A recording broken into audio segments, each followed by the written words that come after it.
Okay, so now we're going to start part 3 of this chapter, and we've dealt with all of the senses up to this point, including the general senses and the specialized senses, except for the sense of sight. So this is, one of our really important senses that we use for exploring and understanding and dealing with our environmental, outcomes and everything. So it is something that deserves a little bit of time in its own right. So the sense of sight is obviously through the eyes. So you have these specialized structures, specialized organs known as the eyes that have all kinds of ways of trying to get visual information into the nervous tissue that's going to actually pick up on. Again, we have to have the receptors to pick up on that, but you've got to get the light in and the light waves in, and you have to regulate how much light waves come in, and you have to be able to determine where am I looking. So move your eyes from one direction to another. To do that, you have to moisturize and protect the eye itself. So you have to have ways of protecting, like the eyelids come across. The lacrimal apparatus are the tears, produce the tears, so that moisturizes and it flushes the eyes and keeps things out of the eyes that might cause damage. Um, um, has antibiotic properties too, to a certain extent, to try and kill off bacteria and everything that could cause damage. And then you have all of these eye muscles, and we learned those for the last lab practical. You got the superior rectus, inferior rectus, both of the lateral ones. Both of the side ones, which is the lateral and the medial. This is the nose side.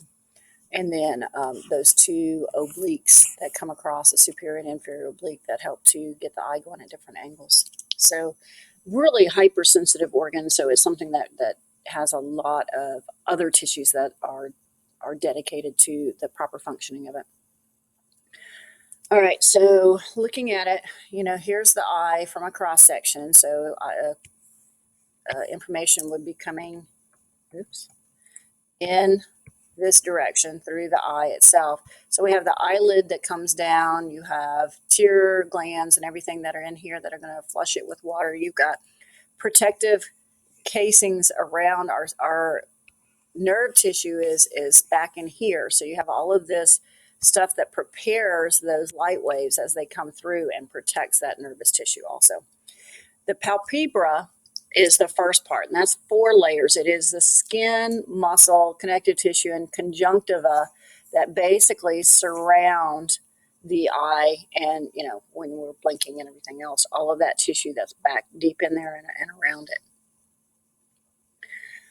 The specific muscles that work, not the eye movement itself, but the other tissues around it, like the eyelid and stuff. You have some muscles that control that. Orbicularis oculi. They're the levator, meaning it elevates. Palpebra superioris is going to open the eyelid. We have glands that secrete all kinds of stuff, including oil. So you have tarsal glands that secrete oils onto your eyelashes themselves, and the eyelashes are there to kind of keep stuff out of your eyes. You have the conjunctiva. The conjunctiva, you're probably most familiar with that in the terms of conjunctivitis, because when that gets infected, that's called conjunctivitis, and that's one of those things that, eye infection, right? This is really a mucous membrane here and here. So here's my eye itself. So it's external to the eye, but it's all part of that apparatus. It lines the eyelid, covers a portion of the eyeball, and it's there for secreting the mucus and lubricating and stuff. But it can get in its own right infected too and cause pink eye and different things like that. All right, the lacrimal glands are important in the lacrimal apparatus because this is where you're going to see tears. Okay, so the production of tears from here. They are lateral to the eye. So here's the eyelid and the upper portion of the eye. They're going to be up at this corner over here. They secrete tears that then flush, with the blinking and everything, flush across the eye, clearing the eye, moisturizing the eye, and allowing for some antibacterial properties in there too. Excess tears then, after they flushed across, get picked up by these 2 canals right here called canaliculi that then flow it down into the lacrimal duct running down here by the nose. The lacrimal sac and the lacrimal duct are these two areas that run here. And then basically what it does is it just drips into the nasal cavity, and you can flush that out just like any other moisture down through the gastrointestinal tract. When you have too many tears that are being produced, so you're crying or allergies or something like that, then this occurs, but there's so much that these can't work fast enough that you then will have, tears running out of the eyes because they're just overwhelmed. So they're going to come, out any way they can. They'll come out that way. You'll also see that as these start to fill, you've got a lot of nasal drainage that's going on in there too, due to the excess fluid that's coming through there. Our muscles, we've already learned these, but the superior rectus moves the eye up. The inferior rectus moves the eye down medially too. Medial rectus moves it towards the, midsection, towards the medial, towards your nose. And then lateral rectus is going to move it laterally. So when you're moving your eyes to look out beside you, basically, that's the direction it's going. Superior and inferior oblique are going to help rotate the eye so that you can not just go up, down, side to side. You can go to all kinds of different positions in there. The eye itself consists of a lot of different tissue. Some of it's very fine and delicate and has the nerves in it. And some of it's pretty thick, tough tissue, and that would be more protective. But what we have is this big round sphere that is hollow on the inside. And it's really hollow in two places. We have this central portion right here where you see vitreous body that's hollow and fluid filled. Okay, it's not like it's empty. It's fluid filled. And then you have this anterior portion right here that is also a cavity made of two chambers right there. That is also fluid filled. So it's going to have fluid in there also. So none of this is empty.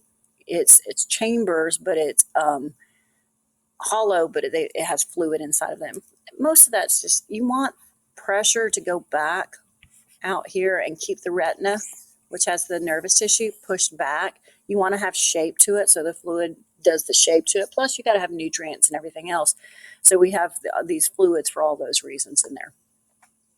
But basically, the outside of this is 3 layers. You can see the white here on the outside, and that's literally the white of your eye.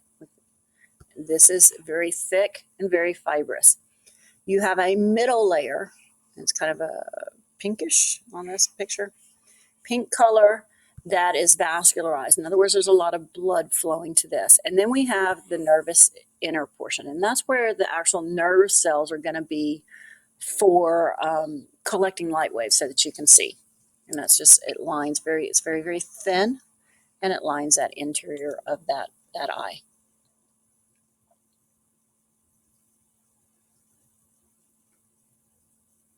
All right, let's start from outside in. So outer tunic is the outer portion. So here's the white right here. And then we have, so eyelids would be on either side right here, right? This is light waves coming in this way. So the first thing that's going to happen is the light waves have to go past this curved, transparent, meaning that light moves through it so it's clear, right?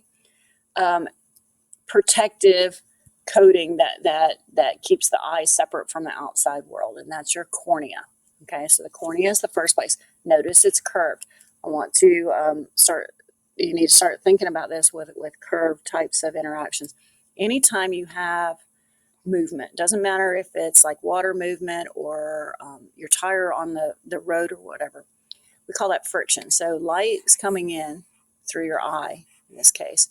Soon as it hits a solid object, it's going to start bending. Okay, so it'll bend in different directions. Not really that steep, but you get the point. So the first place that you start bending light is when it hits the cornea. Then you're going to have fluid here, and even when light hits fluid, it starts to bend too. Think about like a straw in a cup, glass of water. When you look at the straw going in to the water, and then it enters the water, it looks like that straw like bends. So here's my cup of water here. The straw comes in, There's the water line. It looks like the straw bends a little bit. That's because as the light waves hit a different medium, going from air out here to water here, the transmission of those light waves change speed. Okay, when they change speed, it looks to us like, this optical illusion, this bending or whatever of there. We call that refraction. So bending of those light waves is refraction. First place that this is taking place is going to be the cornea of your eye, but it's not the last place. It's gonna bend when it hits the solid cornea. It's gonna bend when it hits the fluid here. It's gonna bend again when it hits the lens, which is going to accommodate basically for all that bending. And then it's going to bend again in this fluid here. So we have to really make use of what's happening to those light waves in order for the light waves to be picked up so that you can actually see and it's not blurry, all right?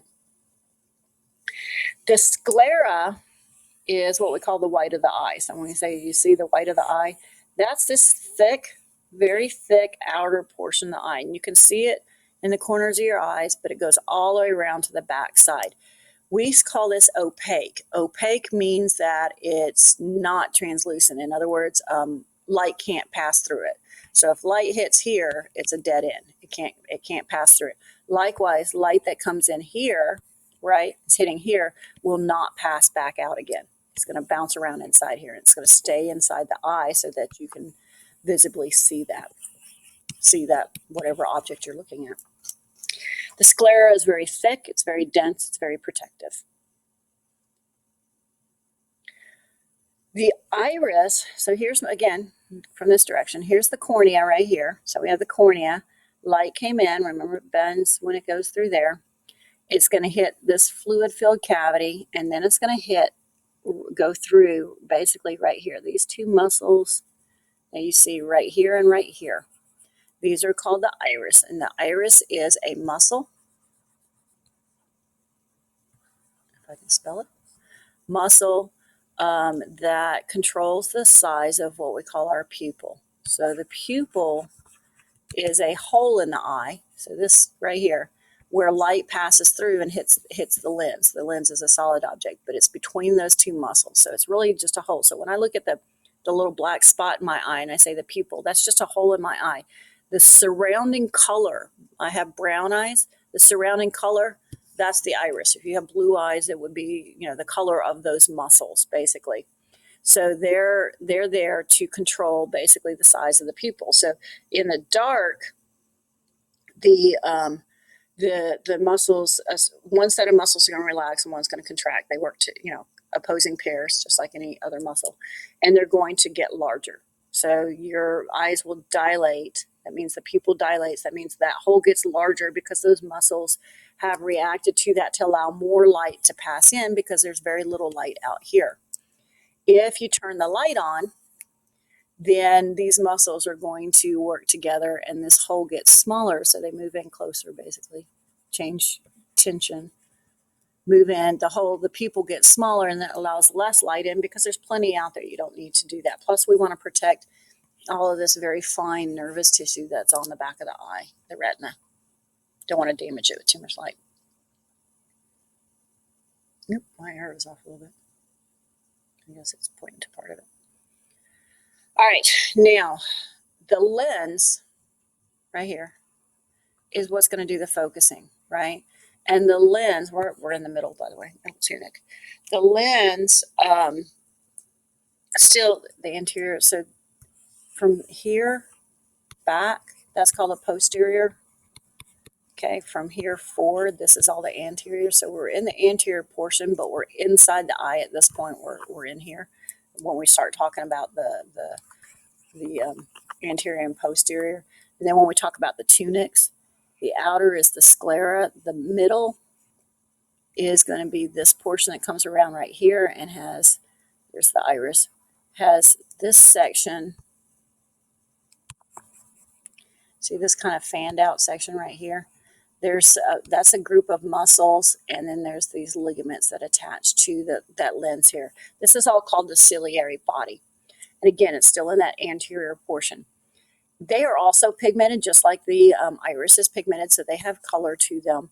Basically, their job is to hold the lens and to, with the function of these little tendons that are here, ciliary, pull. When they tighten, they pull on the lens. So they're going to take this lens and they're going to change its shape. They may flatten it out more, so it gets a little bit wider and a little bit less depth, or they may let it have more depth, like you see in this picture here. But basically, that's for focusing. Focusing. So changing the depth of this lens by pulling on it with this muscle called the ciliary body, the ciliary, I think I said tendons earlier, ciliary ligaments for that are going to change the shape of the lens. They help you focus. All right, the end. I'm sorry, I was jumping ahead. Still on the middle. The middle. So we had this little ciliary body here, but if you come around this way, in between the sclera, the white, and the inner nervous tissue, you have this with, they've got like, I guess it's a tan color. The tan color right here is something called a choroid coat. This is vascularized, lots of blood. So, you know, the eyes are very important nervous tissue, bunch of cells. They're going to need a lot of nutrients and get rid of a lot of waste products. So we got to bring in nutrients like glucose and oxygen, right? So this is what the job of that middle tunic called the choroid coat does.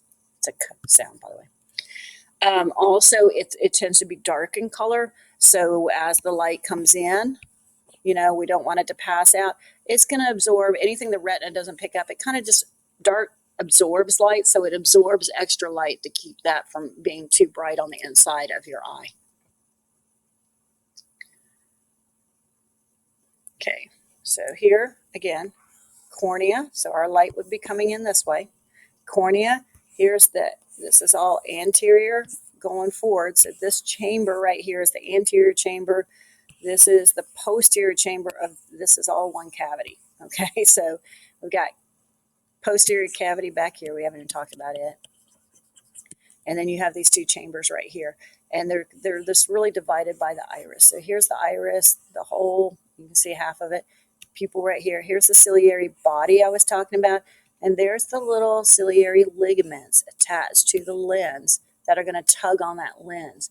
Remember, this is three-dimensional. So if I looked at the lens straight at it, these ciliary bodies and ciliary ligaments are going all the way around. It's not just this side and this side like it kind of shows in this picture. It's in 3 dimensions, so it spreads out in all directions in there. But they pull on that lens. So here's the lens. Notice the lens. The lens is, you know, we think of a lens as like glass, like your glasses would be. And different shapes and different sizes for you to see, because that bends light and allows you to see. But our lens is actually living tissue. So this is tissue, living tissue. So it's really these layers of tissue. They just happen to be translucent tissue, so light can pass through that lens into the next portion of there. This chamber right here is filled with a fluid called the aqueous humor. Aqueous means water. And what it's going to do is that water, that watery substance, it's not pure water, but, you know, a lot of water, flows between this back portion right here through the pupil and around, and then it eventually flows out those two little holes on the side. These are called the canals of Schlemm, and gets picked up and regenerated. But the watery fluid, this fluid flows in this area, in this area. Okay. There's the lens. Like I said, the lens is transparent and it does allow light waves to go through. But once that light hits that, the lens will change shape and allow for the light waves. We want the light waves to hit in that spot right here, you know, on the back of the retina. We don't want it to focus your object and think that it's focusing here or think that it's focusing here. Then you're going to have to be blurry. So we want the lens to accommodate those light waves to get them to where they hit the retina so that everything is sharply focused. In order to do that, it is bi, meaning to, convex. Convex just means this. Biconvex means it does it twice. So it's convex on one side and it's convex on the other side. And it has that rounded on both edges pointing out. Lots of fibers. Like I said, it is living tissue. It is elastic. Remember those ciliary ligaments tug on that, and it makes the lens change shape. As you get older, it doesn't change shape as well, so that becomes a problem with sight. But when it's working right, it will change shape, and it gets thinner and fatter and stuff in order to accommodate for the light waves and for distance vision and up close vision. Here's your ciliary body. The little ligaments are right here coming off of that. All right. Like I said, ciliary body is on the, so in this picture, it kind of looks like we're looking at the iris, but they already took the iris off. So we're looking deeper than the iris, the color of your eye. And what you're seeing is this is a bunch of muscles here. Told you it goes around in three, all the way around. Here's your lens in the center, and then there's the little ligaments right here. So muscle to bone, or in this case, muscle to another object, the lens is a ligament. So the little ligaments surround that lens, and then they just tug on that lens. If this constricts, it's going to pull backwards. So you're going to pull on that lens more out this way. And if it relaxes, it's going to make the lens get a little bit fatter and wider. All right. Now, as we look at things and as we see things, we've got to look in 3 dimensions, and we've got to look distances far away, and we've got to look up close, and we need to accommodate for all of that. So when we look at focusing, we call that accommodation. Okay. Changing the lens and its shape. Is it fatter and wider and shorter, or is it pulled out and a little bit thinner? That is going to help you to actually see better. And what you have to happen is a series of actions. So if the muscles, the ciliary muscles contract, then actually the ligaments do the opposite. They're relaxed. And when that happens, my lens is thick. See that? So this little muscle right here contracted and got small, and it relaxed these ligaments here, so the lens gets thick. If, on the other hand, I contract that muscle, see how it was round and fat in the top, and now it's flattened out? When it flattens out, it puts more pressure on those ligaments. It pulls them taut, and so they become taut. They become contracted, right, longer, and that tugs on the lens and pulls the lens outwards, right? So it thins it out, so it's lengthened this way, but it's also less thick this way. All right. That allows us, varying degrees allows us to take the light that's entering through here and make sure that it's going to the right spot on the back of the eye for your receptors to pick it up. Okay, here is the actual iris. So this is what we see when we look at somebody's eye. So this is the color of the eye, and the color of the eye, blue eyes, brown eyes, green eyes, whatever it is, that is actually pigment that's been deposited on muscle. So the more melanin you have, which is a protein pigment, the darker your eyes are going to be. So really dark eyes have a lot of melanin. Blue, very, very clear blue eyes have almost no melanin. And so really they have a lot less protection from UV radiation. The more melanin you have, the more UV radiation you have, protection you have.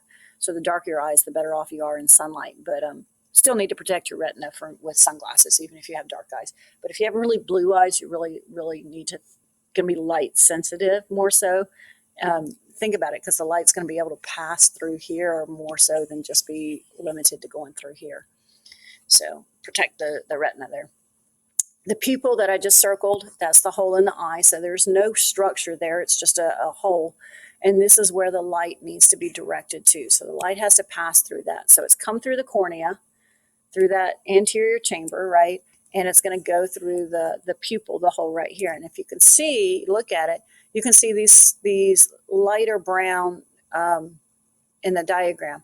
We have some that go around in a circle. That's a series of muscles that are ring-shaped muscles. Then you have muscles that extend this way, all right? So those muscles have to work together to change the size of the pupil. So the round muscles right here, if they are really tight, they're going to close up this pupil. All right. If those round muscles are looser, they're going to open up this pupil and make it larger. So it's a matter of contraction and relaxation again. Okay. So what happens here then, we have to relax the round muscles to make the pupil larger, right? Dim light. Relax these muscles and constrict these little muscles that are going out in a sunlight radius, okay? In bright light, I need my pupil smaller, so these muscles right here contract, where these that are coming in and holding on to them loosen up. So these get relaxed, these get tight. So again, it's opposing pairs working on this. So in dim light, relaxed circular muscles, tight radiating muscles. In bright light, contracted, tight, round muscles, and relaxed radiating muscles. Okay, now that's all part of the sympathetic and parasympathetic pathways that control that too. So this is dilated, by the way, and this is constricted pupil. We're talking about the pupil.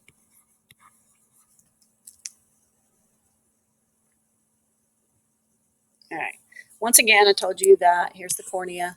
The fluid in the inside is called the aqueous humor, and it's just there for nutrients to the eye, provides nutrients, provides fluids. It does circulate here, so you can see the little arrows in blue. Comes through the pupil, comes out into the anterior chamber, but it's also here in the thing you need to get to know. There is a posterior cavity and a posterior chamber. The anterior cavity, right, is all of this. So the anterior cavity is made up of the anterior chamber and the posterior chamber. The posterior cavity is a different section, okay? So we're still talking about anterior cavity. Posterior cavity is back here where you see vitreous humor. Okay, we haven't even talked about that. We're talking about anterior cavity, and then you have the posterior chamber with the lens, and the anterior chamber that's just behind the cornea, okay? But that fluid, the aqueous humor, flows between the posterior chamber and the anterior chamber, and then comes out this little canal of Schlemm right here to be recycled. That's a problem if this gets blocked, because now we're going to build up fluid and you'll build pressure on here, and that's one of the problems that the eye doctor checks on to make sure that you're not building up that pressure. All right, the inner tunic. This is sight. The inner tunic is going to provide sight. It's all in this posterior, can't see it in red, I guess. It's all in the posterior cavity, not chamber, right? Posterior cavity back here. So it's in the back of the eye, and it's that very thin nervous tissue that we call the retina. And the retina has the visual receptors called cones and rods that pick up light. So all of this point, of all this light coming in at this point, is just really to get it to the retina, because we have to get the retina to sense that light, to be stimulated by that light, and then to send information out the optic nerve, which is one of your cranial nerves, right? Oh, to touch and feel, remember that? It's your second cranial nerve. To send that out, your optic nerve, to go to the brain, which is, and remember, it's going to direct it to the occipital lobe for sight. So it starts right about here, this point, and it runs in a sphere all the way around the backside of the eye in the posterior chamber. All right, parts of this. So we have the retina, and it does contain the cones and rods, but there's also specialized portions of the retina. We have an area on the back called the macula lutea. This is a yellowish spot in the retina. I'm going to go back one. So when you look back here, it's right there. See that divot that goes in? My light waves are going to come in and hit that almost exactly. See how the optic nerve is a little bit lower? This is what I'm talking about, is that space right there. Okay, so the macula lutea is a yellowish spot on the retina. It's right here, this area right here, and it contains a spot right where that point that goes in, where it dips in like a little triangle. That's called the fovea centralis. And the fovea centralis is the point that you want most of your light waves to hit, because this is our sharpest vision. Now the retina all the way across here contains nervous tissue, and you can pick up vision all along here, but this is our area of sharp vision. This is where we want, kind of the majority. Like you can see how the light waves go out at an angle. We just want it to be directed almost directly here, and then you get this peripheral sort of stuff going out and around it. But the fovea centralis is your sharpest vision. That's what it's located in, that macula lutea. So it's like this spot, and then you have this little triangle. It looks like a triangle there, but like a little cone shape that dips in, and that's the fovea centralis, and it's right there on the back, just superior to the optic nerve. The optic disc is where all of the nerves, so my retina is going to have receptors, but the receptors, like the cones, right, pick up light waves. Well, actually, they pick them up the opposite direction. Here's my cone. They're coming in this way, and they pick it up, and then they direct it back again. They pick up the light waves. The cones and the rods pick up the light waves, but they're just receptors. They have to then direct that to nervous tissue, okay? And that nervous tissue all comes in right here at a point to lead out the optic nerve. That point right there is what we call the optic disc. So where all of the nervous tissue from the eye comes back and meets at that spot and then directs out the optic nerve is the optic disc. There are no receptors here. So we do not have any visual receptors. So we tend to call it the blind spot, because it is a spot where there's no reception. So all along this retina, everywhere, I've got receptors, but right here on the optic disc, I don't. And that's because, again, remember I told you that the eye, draw this. All right, here's the back of the eye. I have those receptors, so I've got cones and rods and everything like this that are coming, they're like this. Light waves coming in this way through the eye. So this is the back of the eye here, and I'm looking at the retina. The receptors are actually here on this end. So the light has to pass all the way through that bundle of receptors to be picked up on these ends and then travel forward again, because here's the nervous tissue that's all coming in, and it's all going to join in right here and then be directed out. So it has to travel through those receptors. There's just no receptors there, because here's where all of that bundle of fibers is coming in. No receptors, because we're redirecting that nervous tissue activity. Okay? I don't know if that made any more sense, but it's really backwards. Octopus, you would think, an octopus is a highly developed organism as far as an animal goes. They have really highly developed eyes. Their eye structure is much better. They actually have theirs facing this way, so the receptors are on this end. So when the light waves come in, it's the first thing they hit. They don't have to pass through all that nervous tissue to hit the back side of it. They're going to hit the front side of it, and then they all come together. All the nerves, come together and direct out together. They don't have a blind spot, because they can have nervous tissue all the way along, low receptors all the way around. Ours isn't built that way, but it doesn't seem to do us any harm.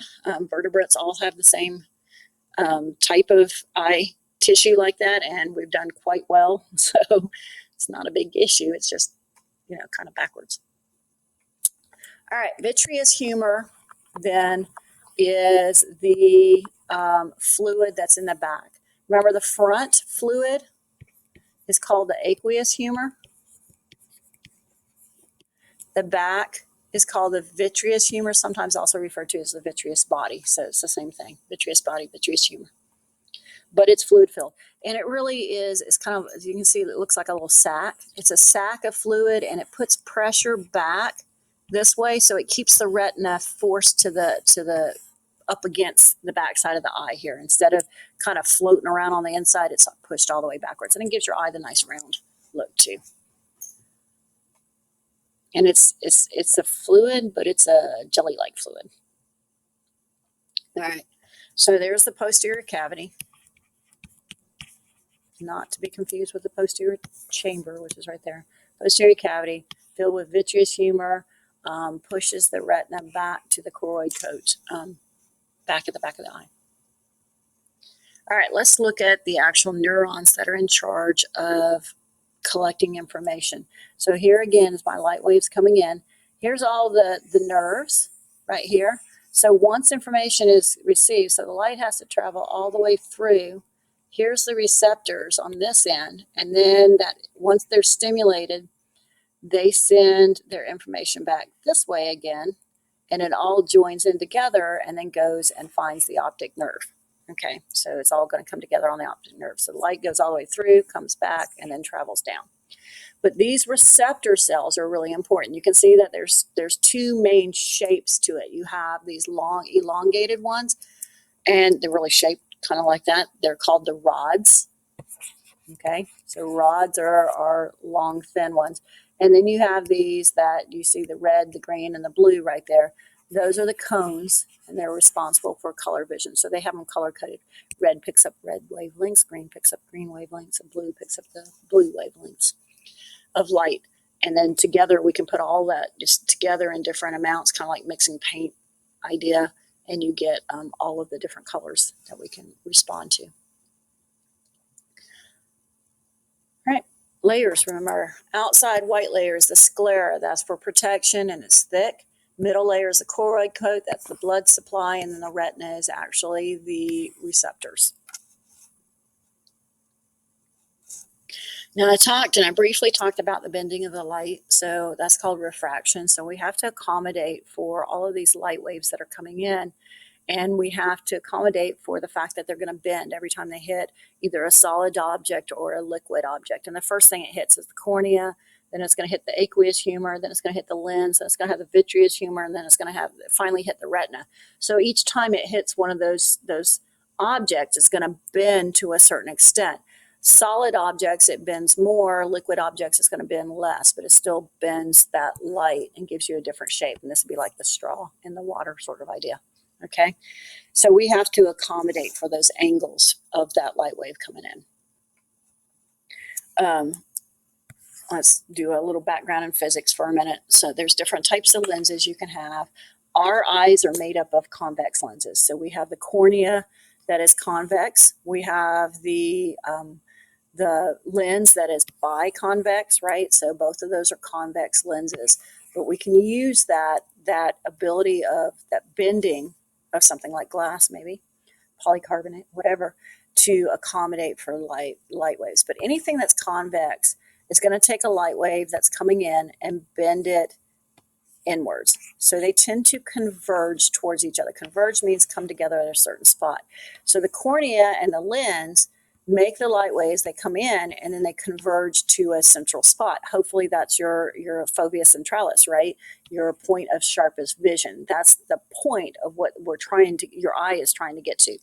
Now, based off your genetics and stuff, you may not hit the fovea centralis, so then we're going to have to accommodate for that with contact lenses or glasses or something that helps correct for the fact that your eye isn't doing the right thing. Concave lenses cave in, right? So our eyes don't naturally have that because the lens here, like our lens doesn't cave inwards. It has two outward bending, but a concave lens that are like, I guess the backside of your eye is concave, but it's not bending light at that point, it's receiving light. But that's the picture you can get for the shape. But concave caves in. So if we have an object that is concave, light waves will come in and then they'll bend outwards. Now your eyes aren't going to naturally do this, but a lens might do this. So a glass, you can use glasses if my eye is shaped the wrong way and, it's going to come together like it's in the wrong spot and you're not at the fovea centralis, maybe I need to bend those light waves out a little bit before they hit that back. So we can use lenses to correct vision. But they call it bend outwards means to diverge, by the way, or diverge means to bend outwards. So as we hit, remember we're looking at the different surfaces here that we're looking for when the eye hits it or the light hits it. Remember, these are convex surfaces, not concave. So here's my object I'm looking at, the tree. And light that comes in, so light from the sunlight is going to hit this tree, right? Anything that the tree doesn't absorb. So in this case, you've got a green color of the tree. That color, those light waves are reflected. So I see green because green light waves are being reflected by the tree. That's what's going to come back to my eye. And so we can see it coming in at all different angles. Hits the cornea and it starts to bend. So it bends a little bit right here. Hits the pupil, the fluids, all of that. And then the lens is supposed to accommodate, and it's supposed to take that image and put it at the back of the eye, so that on the retina in the exact same spot. Unfortunately, what happens is every time you hit lenses, you flip images. Okay, so by the time all of these surfaces, all of these light waves have come in and bent, let's follow this one, right? So here it is coming in, hits here, it bends, and look what's happened. Now that object that's hit the back here, that light wave that came in from up here has bent, and now it's down here. So the image that we get on our retina is actually upside down. Our whole world is upside down. It takes the optic nerve. The optic nerve just sends it as we see it. So it's sending that image upside down. Optic nerve sends it to the occipital lobe, and the occipital lobe flips it back again. So the occipital lobe has to say, okay, there's the world. It came into me upside down. Let's make it the right way again. And of course, if you have things that are supposed to work right, you've got things that work wrong. And there is a very rare condition where the occipital lobe does not get that information correctly and it doesn't flip the image. So these individuals see the whole world upside down. And that's that. I mean, you got to think about that. They don't realize as kids that there's something wrong because it's what they know, but they can't learn the same way we do.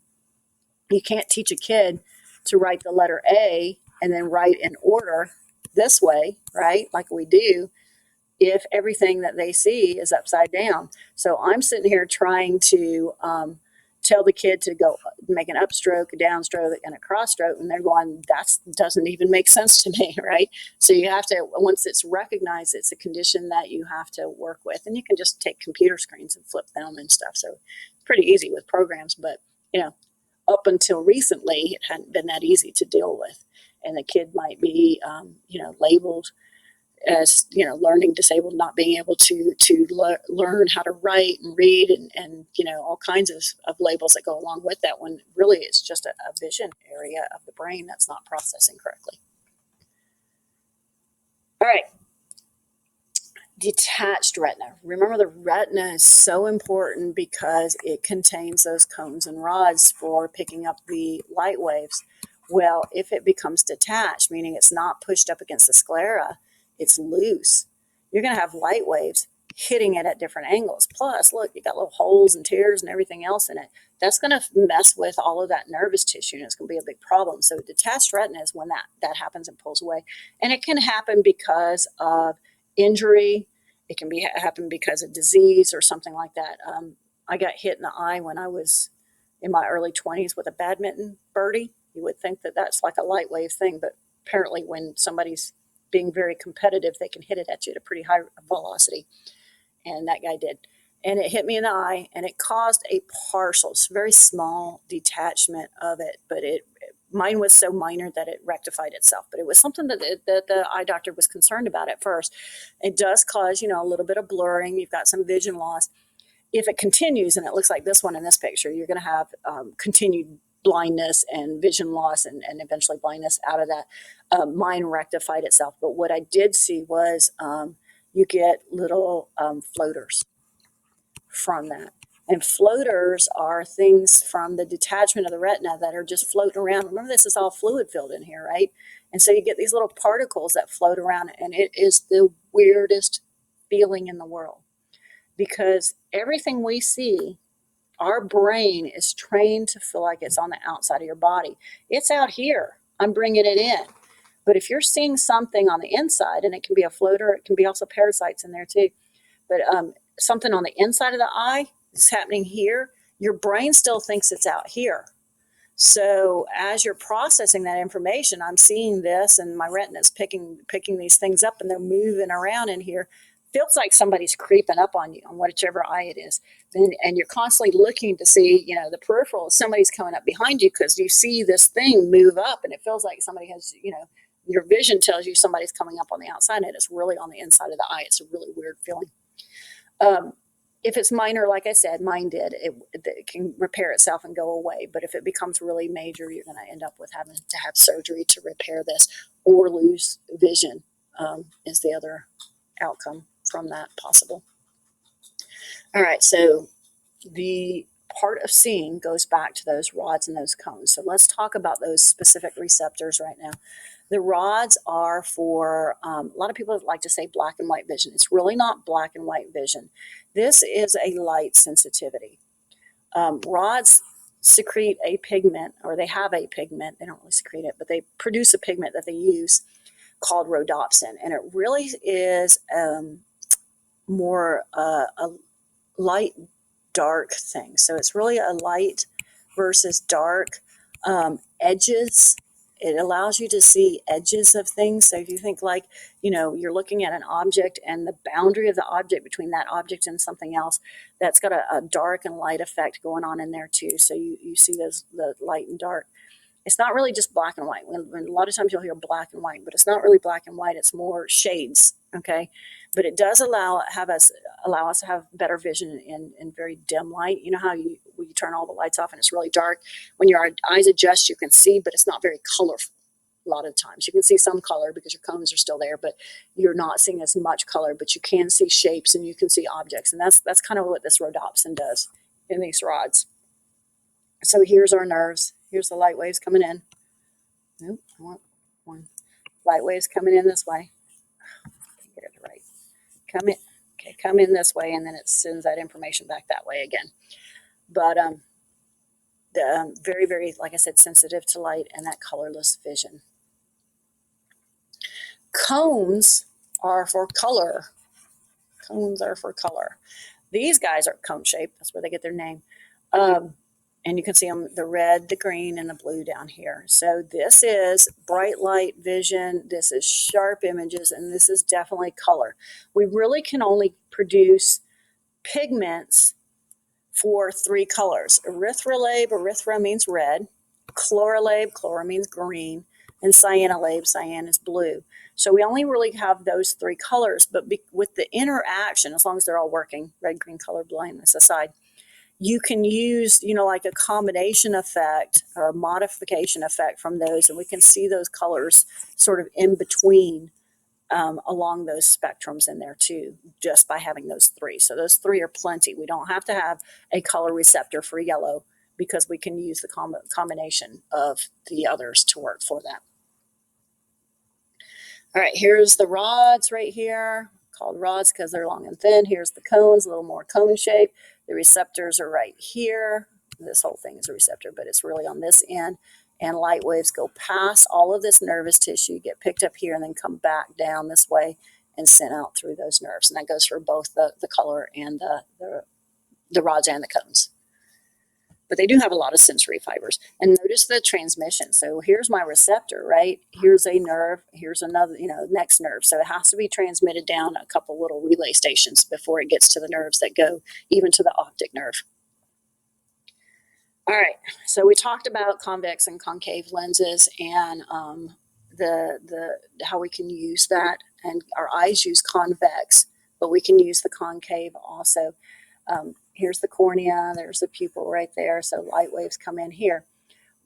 Refraction disorders are when there's a problem with that focusing. So if you can follow this blue right here, really what we would like is that blue section representing the light to come to a real focal point, a point right here on the retina. In this picture, it's spread out in that area. The focal point would actually be behind it. So it hasn't come to this point here. It's still spread, and you have this space here. That's blurry vision. Okay, that's going to allow you not to see things sharply and clearly, and you need to have some help with that. As we age, unfortunately, that's going to occur. I had 2015, better than perfect vision all the way up until like 40, and then boom, everything just everything falls apart. But the eyesight was one of the things I noticed there, and the problem comes back to the lens right there. So as the lens is supposed to accommodate, and these little ligaments are supposed to pull on the lens and change it, they just don't. So the lens is less elastic, and it can't accommodate, it can't change as quickly. So we can't get that rapid changing from, looking at a distance and looking close up. You kind of remain focused for distant vision, and your up close vision becomes really rough. And that's when, like my kids will bring their phone and look, Mom, and I'm going, pushing it away from me. Can't see it up close. I got to pull it back because you still have a good, better distant vision. You just can't focus on things really, really close to your face. That's called presbyopia. Basically, sorry about that. Farsightedness of age, just getting older, things fall apart. Things don't work as well, right? Okay, but you can also be born with things or have different injuries that can cause problems with the eyes too. One of those is called astigmatism. Astigmatism is a problem. Well, it's many problems, but one of them is the cornea right here. The cornea has the wrong shape. So instead of being spherical, it's kind of elongated. It's what we call elliptical. So it should be nice and rounded, but it's a little more oval, I guess, at one side. So elliptical shape. And so when the light waves come in, they're not bending properly here, and then they're not getting back here. And what happens is, instead of having one good focal point, you've got these different focal points at different areas, not even in the same zone, and your eye is constantly trying to accommodate.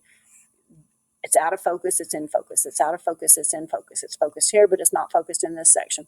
And so the lens is working overtime to try and focus, and it becomes really, really tired, and it causes headache, fatigue, tiredness, because it's trying always to accommodate for that. But you get portions that are in focus and the rest blurred, and then the eyes keep trying to accommodate for that. And we just correct that with lenses. So put a lens right here, right? Change the angle before it hits that cornea that's the wrong shape, and we can get it to focus in the right spot, and your lens doesn't have to work so hard to accommodate. Okay, nearsighted versus farsighted. Let's start with normal. So on a normal eye, the cornea is the right shape and the eye is the right shape. So when the light waves come in, they bend to the cornea, they bend through the fluid, the lens accommodates, and it makes that focal point right here on your fovea centralis, sharpest vision, and everything's good. That's 20/20 vision or better, right? But if your eye is misshapen, it's a genetic thing. It's what you're born with. It's not necessarily inherited, though it can be. People with bad eyesight can pass that off to their kids, but you can also have a child that's born to family members that have normal eyesight because something happened in development. But anyway. So let's say the eyeball is more of an oval shape. So it's elongated. So where this fovea centralis should be, so light waves are coming in like they should, but the point of focus ends up ahead of the retina. So it's not getting that point back here, it's hitting here. And as light waves do when they move, they're coming in, right? They're going to cross. Ideally, that cross right here is right here on the retina. So that's just kind of the dead end, and it's pointed. But if your retina is back here, as those light waves hit that point, they're going to start spreading out again. So what you get is that blurred vision because of the spreading of those light waves as it hits the retina. That's nearsightedness, okay? Farsightedness, the eyeball is basically too short. So where the light waves are coming in, and here's where my fovea centralis should be, it's hitting the retina before it gets to the point of focus. So your focal point would have been behind it, the eye, but obviously can't pass that far. So again, as it hits, so here's my light waves coming in, right? As it hits the eye, it hasn't focused yet, so it's spread out on the retina right here. And again, that's blurry vision. So what do? We just correct it, give it some lenses of some sort, right? Concave lenses. Remember, our eyes don't have the concave as far as lenses go, but or cornea or anything, but they can be used to correct nearsightedness. So nearsightedness, here's the elongated eyeball, right? By bending the light waves out before they hit all of those solid and liquid substances of the eye, bend them out a little bit. Then as they start to do their normal bending, they'll hit in the right spot, right? And so this is your prescription right here. So what is your prescription? How much of a curve do I need for that to correct that? Is it thick lenses or thin lenses? This would be your -1, -2, -3 sort of thing. Farsightedness, which is what my daughter has, severe farsightedness, we're going to use a convex lens. So we take the convex lens, and this is biconvex, so it bends it and then it bends it again. And then again, it focuses it on the spot it should be. My daughter, my youngest daughter, who's graduating high school at this point, but when she was about 2, she was sitting on the floor and I was talking to her, and she looked up at me and she said, and we're having a little, baby conversation, but we're having a little conversation, and her eyes crossed. And I was like, took note, kept talking, and a little bit they crossed again. And I was like, this is not normal. So, took her into the doctor and stuff, and they're like, oh, she's farsighted. At least the eye doctor said that. The pediatrician didn't know what was going on. But the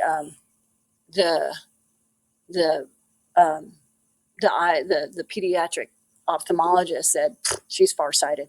So basically, and she's a plus 7.25 in one eye. She's really, really farsighted. Bless her heart, could not see anything up close. I was just a big blur to her. But so she needed really, really big lenses to fix the light waves as they come in and rectify how they hit on the back of her eye. And that can change over time too. The eye will focus and change. All right, going back to our pigments. Rhodopsin is found in the rods. Again, this is your light sensitive, so we're looking at the light dark sort of aspects of it. It does get transferred out the optic nerve, just like all of your light impulses will. Cones are part of, or have 3 different types of pigments that are going to be part of this, and this is part of your light sensitivity. So, and it sees color. The first color, again, I've already mentioned, erythrolabe is for red colors. Chlorolabe, sorry, I was jumping ahead. Chloro means green, so that allows you to see green colors. And then cyan is blue, so that allows you to see blue colors. So those are the 3 different types of pigments that you're going to find in your various rods. Color vision. There's a rod cell. Notice this. Why would you have so many mitochondria? Because it's nerve tissue, and nerve tissue requires a lot of ATP, right? So there's going to be a lot of glucose usage, and there's going to be a lot of ATP production for all of this nerve tissue. But the rods are these elongated. You can see the shape right here, this elongated. And again, the pigment is rhodopsin. Rhodopsin tells you that it's a protein, and that's what allows you to pick up on those light, dark, mostly better in the dark.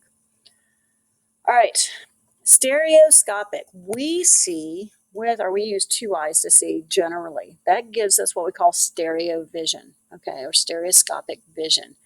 When we look at an angle, because our eyes are not like right in line this way, they're off to 2 sides of the face, right? So every object we look at comes in at an angle, and you see a slightly different perspective of that object with that. And the brain put that all together and says, this is a 3-dimensional object. If you just had one eye, so I'm just looking at this eye, I would only get the one angle. And that's that's going to reduce your ability to see in 3 dimensions. And so things like flying, right? Or, hang gliding like my husband does with he has one eye that doesn't work very well, horrible vision. It makes it more difficult, but people tend to learn to cope with it, and your brain tends to learn to cope with it if you've had it all your life. He really should wear glasses for the one eye, but has chosen not to most of his life, because when he was a kid and his mom gave him glasses or got him glasses, it was really thick in one eye and it was just a piece of glass in the other eye that had no bending to it, and he was a little embarrassed. So as a kid, he refused, but makes it a little more fun with the driving. Think about driving without 3-dimensional vision. All right, here's our visual nerve pathway. So here's our eyes, right? And then the retina picks up with the cones and the rods, picks up the impulses, sends it back through the optic nerve. So these are the optic nerves. Remember, we learned about the chiasma. So this is the optic chiasma where it crosses, and then the optic tracts go back to the occipital lobe for processing. All right, as we get old, things go bad, and vision goes bad, smell dissipates, everything just goes bad. Your nervous system is absolutely no different than anything else. So first one, hearing. We get deaf and you can't hear, and you start doing speak up please or something. My son, when his voice changed in junior high, and he never did the high pitched squeaking thing. He just went straight from a kid's voice to this really low, and he was quiet. He wouldn't speak up, so he had this really low voice, and it was really, really quiet. And I was like, okay, one of two things is going to have to happen here. Either you're going to have to raise your pitch so I can hear you, or raise your voice so I can hear you, because that goes as you get older. And that's because we do damage, whether you don't protect your ears or you even do protect your ears. As you get old, the hair cells are going to get damaged in that organ of corti, and you stop being able to pick up different pitches. The first things to go are your high pitch sounds and letters like the F, G, S, T sounds. Those kinds of things become a little less distinct for you. You can see damage to thickened eardrums, stuff like that can also cause damage. I talked about presbyopia earlier. There's another one called presbycusis, and presbycusis has to do with speech. So this is a degeneration of the actual nerve pathways to the brain, so you can't get that information from the ear to the brain to actually understand speech. So it becomes a problem with hearing just through the nervous tissue itself, not through picking up on the vibrations and things. Tinnitus can be seen, and that's that ringing of the ears. That's irritating. It never goes away for some people. Dry eye, so you start to lose the ability to produce a lot of the tears and stuff. So that goes down. So that causes that dry eyes, and the dry eyes causes irritation, and then you have less ability to see in there and protect your eyes. I talked about floaters before. That's just little guys inside the eye itself that give you that funky feeling about people sneaking up on you or whatever. But they're floating around in the eye, so that can become more prevalent, especially if there's damage in there. The lens loses its elasticity, and you get that presbyopia of age. So, as you get older, past the age of 40, for a lot of people, then you start having to wear glasses or contacts or something to accommodate for the loss of that elasticity. Small things are a problem. The menus and the ingredients and things, you have to start moving way back away. Always talk to my husband. It's like, do you want me to hold that across the table for you so you can see it? Another thing that you have to look for is the possibility of glaucoma and cataracts, but two different things. Glaucoma is this anterior portion of the eye itself. So that fluid, remember, the aqueous humor has to flow through from the posterior chamber to the anterior chamber and then out the canal of Schlemm. Well, in glaucoma, that canal gets blocked, and so there's no ability for the excess liquids to leave, so it just builds up pressure back here, and it puts too much pressure in that anterior cavity. That pushes on the posterior cavity, that then pushes on the retina, and is going to lead to retinal damage and damage of the optic nerve as there's pressure on that too. So that's a problem. and can cause blindness. So that's something that they check at the doctor's office. And that's that little, when you go in there and you're looking and they shoot that little puff of air. So they're shooting that puff of air. They're looking for that pressure and they're taking a reading on that pressure for that. Cataracts, also seen quite commonly with age, is a problem with the lens itself. So our lens, as we start out, is very, very clear, translucent. Light passes through it. But as you age, light causes damage to it and it becomes a little more opaque. So it becomes this cloudy look. So as light waves move in, one, they can't pass through as easily because it's darker in color, but it also causes them to disperse more.